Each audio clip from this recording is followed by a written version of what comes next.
the VCA Voice podcast. I'm your host, Dr. Marie Curl. Our goal with the VCA Voice is to showcase how VCA Animal Hospitals is taking care of the future of veterinary medicine. We'll bring our purpose to life through meaningful conversations about care, our culture, and the communities we serve.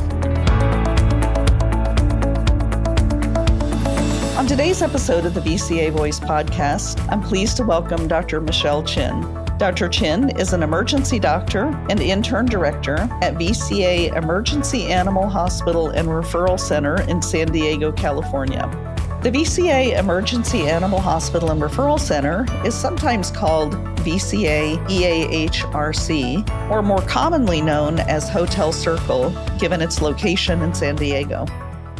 Welcome, Michele. It's great to have you here. It's a pleasure to be here, and I'm honored. Well, I'm excited to hear all about the life of an emergency veterinarian, and it's been a long career as an ER doctor for you, which is a little unusual. So why don't we jump right in and get started with some questions? To start off with, tell me about your journey in veterinary medicine and where VCA entered into that. Of course, like most, I brought home all the strays and the injured wildlife. And so my mom sent me to high school in a parking lot. Imagine that. It was North Hollywood High School has a zoo magnet, which is actually in the parking lot of the LA Zoo. So we were able to do block classes, like class actually up inside the zoo, and do a lot of animal behavior and biological sciences. So that's kind of started me on my path. I attended this with a BS in zoology and then vet school there as well. And then I matched with my first choice in internship, which was Hotel Circle.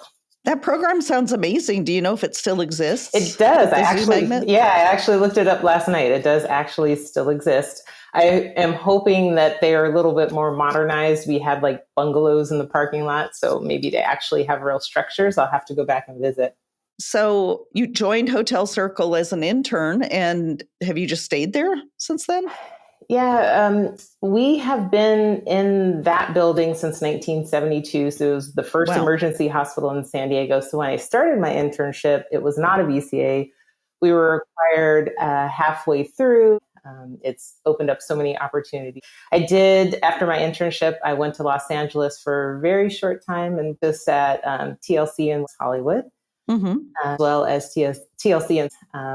And then I got the phone call, do you want to come back to San Diego? It was hard, difficult, at San Diego, beautiful weather. Yeah, I'm there. So it wasn't much long after, and I've been there ever since. Yeah, San Diego is a very popular place, even now, for people looking for positions. So how was the decision to become an emergency doctor? And you've stayed as an emergency doctor for your whole career. So tell me about why you made that decision and what a work schedule looks like for an emergency doctor. Yeah, I originally thought I wanted to do practice to be a GP, and then maybe I want to be a surgeon. And then during my internship, I was able to explore all those different opportunities. And I just really love emergency medicine. You kind of get a little taste of all the specialties in this controlled chaos. I love it, and you never know what's coming next. You don't have appointments. You just never know what's going to be thrown at you. You have a pericardial, and you can have a diabetic crisis. You get a little bit all over again. So yeah, it's been 22 years now. Wow. And I still love it. So I've heard the people who are drawn to emergency are actually adrenaline junkies. Is that true? Probably. So I met your family recently, actually your daughter, and she was delightful. Tell me about raising a family and being a full-time emergency doctor. Yeah, I'm very proud of them both. And Christian's a second year in college, and he plays basketball up in the Bay Area. Mm-hmm. And my daughter is on varsity dance and cheer and basketball. So yeah, it is a full plate. So you definitely, to say the least, you have to consciously prioritize everything. It's kind of like triaging. So I think being a parent and an ER doctor are one and the same. You just have to triage and do what's most important first. And have you been able with your work colleagues to work out a schedule that would allow you to be able to participate in your son and daughter's activities during the last 22 years? Yes, we have a really good family at our hospital. So We all help each other out for birthdays, for holidays. We switch around. So yeah, luckily I have been able to do that. Oh, excellent. I understand at your hospital there has been a pretty low turnover in your emergency team over time. Why do you think that is when that seems to be a problem in other emergency hospitals across the country? I think because we are that family, many of us are former interns. We love what we do, and we do have a good amount of flexibility in the schedule. And we've all been there so long. I think one of our ER doctors, she was the first intern class, which was 1997. Wow. And she's still there. So I think that you can't leave family.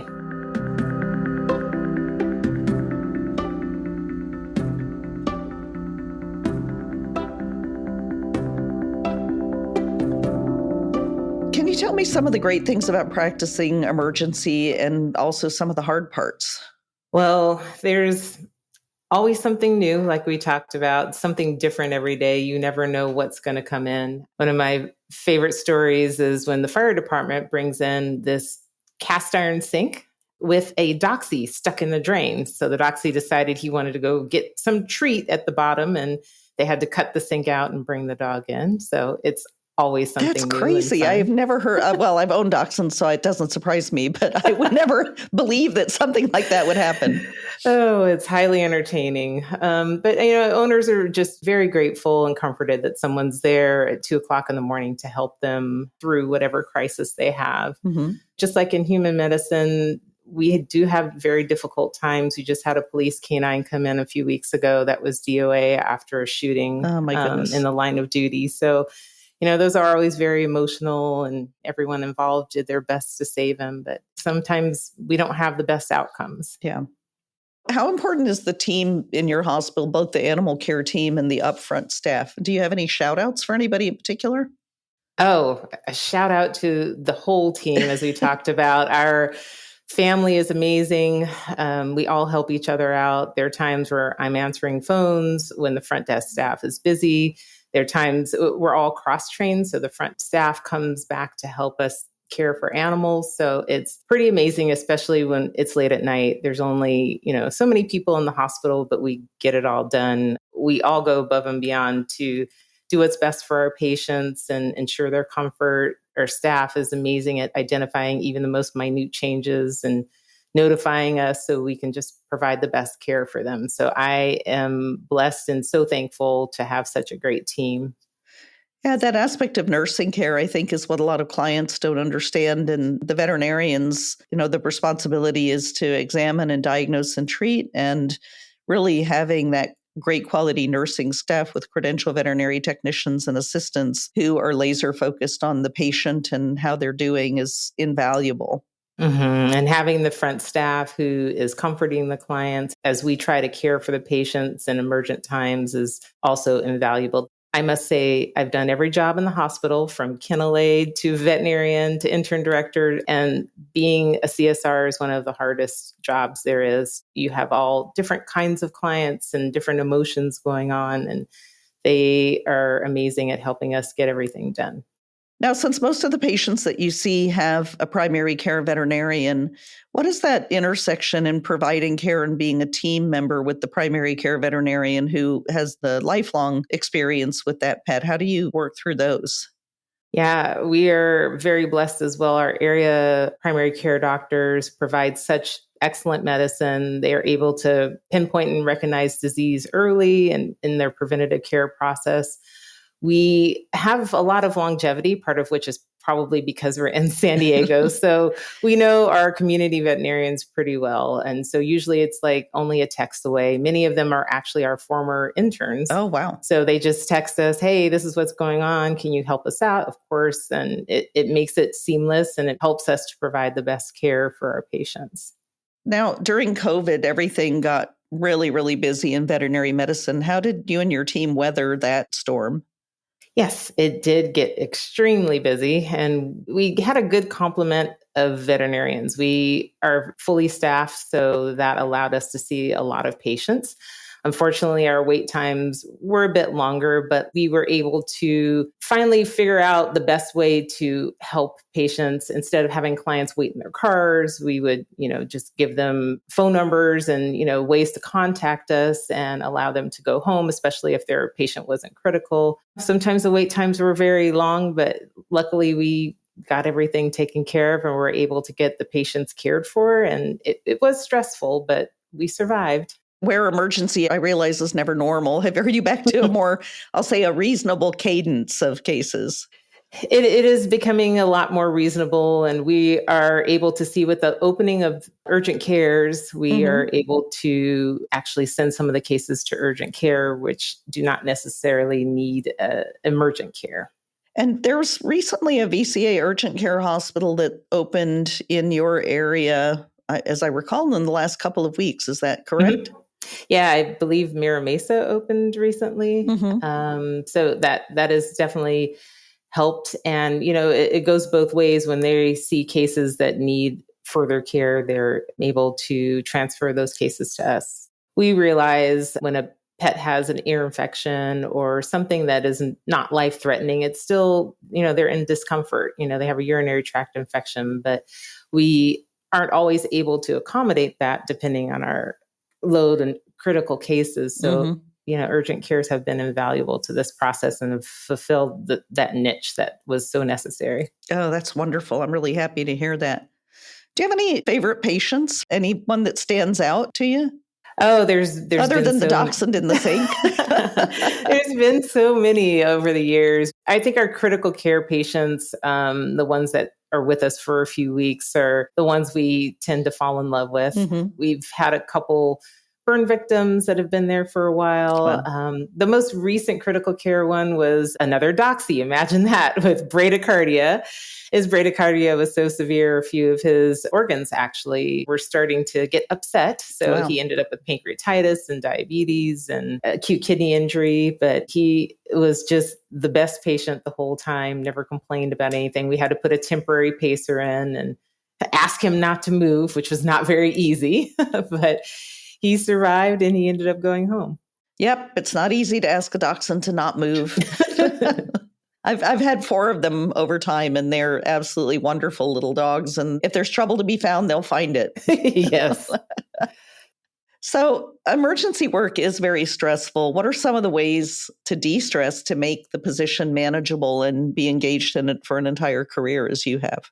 I think a lot of what we do as a team is we tend to debrief after our shifts or at the end of our shift, what went well, what we can do better, anything that was, bothering us. Sometimes we even go to breakfast at 7 a.m. right after our shift. And it is good that we can all talk to each other. Even as you're driving home, you'll think about something and you just send that text. So I think communication is huge.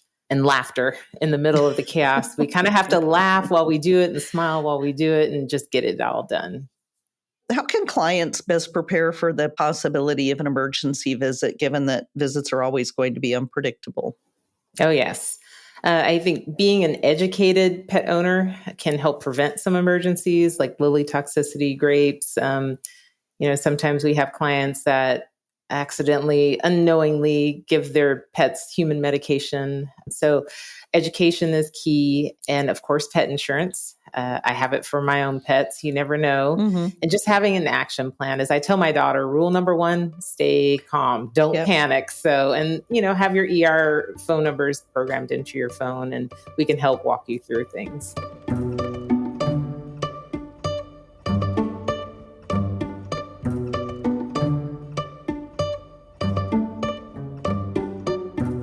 I'm going to change topics just a little bit because I've also interacted with you in your role as an intern director, which thank you very much for that service. I really appreciate it. I love doing it. It is so much fun. So what exactly is a rotating internship in veterinary medicine? It is an experience. It's actually a really wonderful experience. It's 1 year after graduation from veterinary school that allows veterinarians to rotate through different specialties. Every internship is different. They provide different specialties, different lengths of rotations, but it allows for veterinarians to have a mentored clinical training. For some are seeking to do residencies or advanced training, and some are just seeking to gain more confidence and experience. So I think it allows exposure to the real world while having that excellent mentorship to kind of guide you through and build your confidence and just get exposure of a variety of cases and obtain those technical skills. It prepared me for the real world. I would hazard a guess it's not just technical skills, and that most people that complete internships are recently graduated veterinarians, and this may be their first job after many, many years of being in school. Getting that workplace experience is very important as well. Yes, our veterinary schools do a great job at training us and providing us with all the information necessary. I think the internship is kind of like that bridge to guide you on how to use it, because usually it's all up there. We're just too afraid or not confident enough to let it all out. So I think, having someone to help guide you and getting that real world experience is super important. And providing a safety net as well. Yes. Yeah, yes. Absolutely. Don't all veterinary graduates complete an internship like you would if you were graduating from medical school for people? Unlike our colleagues in the human field, internships are not required for us to practice, but those that want that additional training and want that additional mentorship and guidance, or some choose to seek a different path and do specializing, it's necessary if you want to specialize. But it was definitely the path for me that helped to shape my career. Mm-hmm. It allows you to kind of visit all the different specialties, be involved with it, see what really resonates with you. And I think it helps guide your path in the future. Are internships just for brand new graduates? Or if you've been out practicing for a little bit, can you jump back in to do an internship? Definitely. We just had a few of our recent internship graduates that were able to come from private practice. We had one that came from Banfield. He was practicing with Banfield for a few years and decided he wanted to be a cardiologist, which was during COVID. And I told him at that time, it's not an ideal time to do a residency because, programs were having some difficulties at that time. But he did it. He did his rotating internship with us. And it shows a lot of dedication because it is a salary decrease going from private practice to an internship. But he was dedicated. He did it. He did a cardiology rotation with us. And thanks to you and his wonderful skills, he is now in his residency. So yeah, any veterinarian can do it. And it does say a lot about a person to come back from private practice to do a rotating internship. That was a little bit of a loaded question because that was my experience as well, that I practiced for a couple of years. And it was frustrating to me to not know the answers to things. There's just things you learn and you get in school and stuff that you can't just by the nature of a veterinary education. And it was a wonderful experience to go back for an internship after having that experience to understand what it was I was looking for to get out of it as well. So there's lots and lots of differences in how rotating internships are put together. So what are some unique aspects of your program? I think one of the most unique aspects with us, we have a staff doctor there 24 hours a day. Not all practices have that. And I think that's what drew me to this practice for my internship. It's one thing to pick up the phone and call someone. It's another thing to actually have someone there with you. And that allows for our interns to be confident, but we also don't want them to attach themselves to that. So we have to create some independence by the end, which actually works out really well. But by the end of the internship, they're seeing their own cases. They're ready to go. We're not even there. They are. They're ready to go. We also have cardiology 7 days a week, which is very different than most hospitals. And so we are able to get a lot of referrals through the ER department. We see a lot of cardiology cases and we are happy to have them there. And we all seem to work really well together, as we talked about. Just like with that doxy I was referring to, the internal medicine department, as well as cardio and ER, ECC, we all work together to help that patient. And that is a very unique thing about our hospital, about how close we are and how we're able to help patients in that way. That makes such a rich patient care environment to really focus on what the patient needs and have all of the experts in each area to know that. So in your program, what are the regular rotations that interns get? And are there any elective rotations based upon their interest? So they rotate through internal medicine, oncology, cardiology, surgery, and emergency critical care, in which they do both inpatient and receiving care, which are two very different things. Right. And yes, they have an elective period, which is about 4 weeks. We allow them to choose whatever they want. We've had interns go to Thailand. We've had, interns do, a week in neurology and, a week here, a week there. Everyone has their own goals and their own paths. So we just help them to try to provide the best experience for them and enrich their veterinary career. Well, I know that you've had a very strong program for a long time, so I know that whatever you're doing is working. And I've also heard that internships are very difficult. They don't pay very well and they don't provide any quality of life. Is that true? Well, we actually value our program and giving quality of life because it is important. I think internships are difficult, but it is well worth it. I am so blessed that I'm with the VCA family, and thank you for helping us lead the charge on increasing intern salaries, because I think that's a big decision-making factor, especially with new grads that have some loans and debt load. It was unprecedented, the amount that we were able to offer them in salaries. And I think that decreases their stress level, the financial stress, and allows them to focus on learning. Yeah. So internships are difficult. Many times there's long hours, but ask any of our former interns, even myself, we would not ever change a thing. You've learned so much.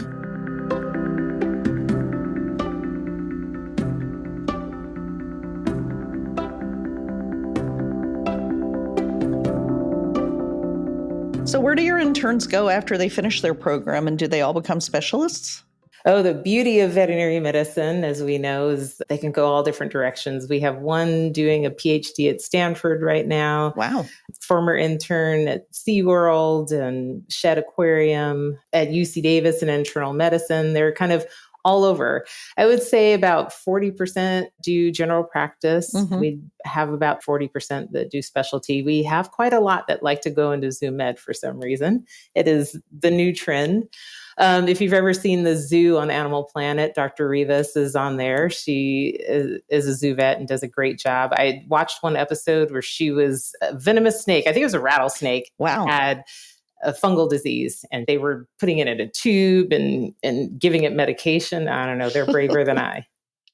I don't necessarily know that that's a new trend, because that was my start in veterinary medicine. I just really? think that I think that it's a very difficult career to go into long term, both from a finding jobs perspective and also what are the opportunities for training. I also think that we have lots of room in many of our practices to provide better and more consistent care to species other than dogs and cats. So that's an underutilized area. It is. I agree completely. So your interns gain experience working with exotic pets and not just dogs and cats. Is that right? We see a little bit of everything. We get the wildlife that come in. We can have anything from possums, raccoons, seabirds. We had a seagull, of course, with the hook stuck in its mouth just last week. And, we take the hook out and then we're like, so can we let it go outside? Set it free.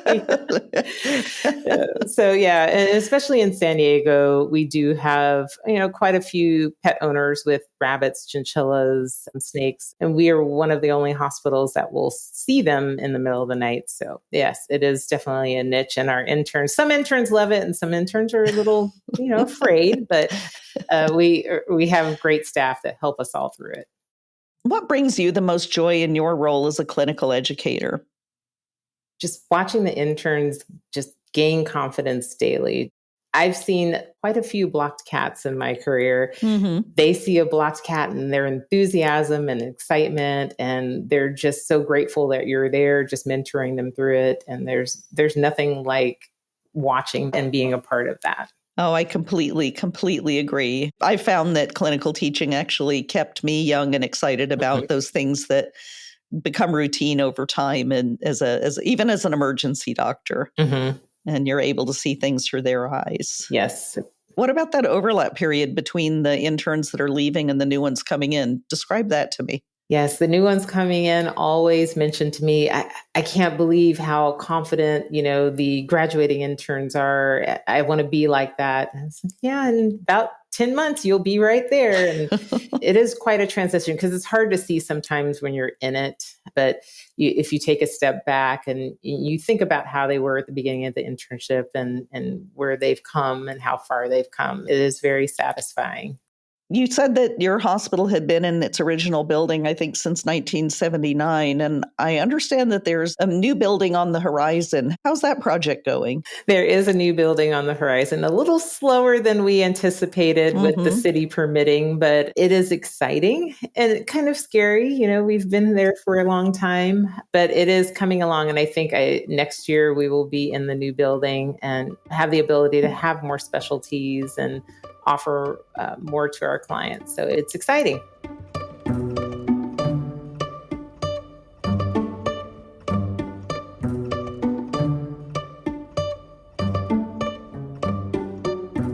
So, Michele, it has been absolutely wonderful to speak with you today. Thank you so much for your time and for your passion around training interns and for emergency medicine. Can you give me any words of advice about those who might be considering a career as an emergency veterinarian or those who teach?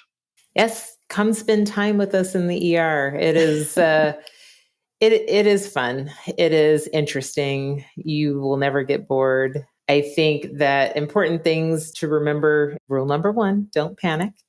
And Yes. And it is about improvising sometimes, and we always make it work. And this is what I say, we'll make it happen. We always do. We'll figure it out. And that is kind of our motto. Teaching, as you know, there's nothing like it. There's nothing like seeing the joy on someone's face once they complete a task or they've mastered a skill and you're able to mentor them through it. But I think if you try it, you'll be hooked. Well, that's wonderful. Thank you again so much for being here and for your time. Thank you for having me.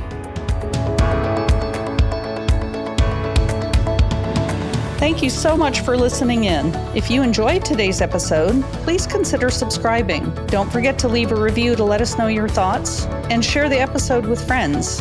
Follow VCA Animal Hospitals on social media at LinkedIn, Twitter, Facebook, and Instagram. For more inspiring stories, visit our website at vcavoice.com.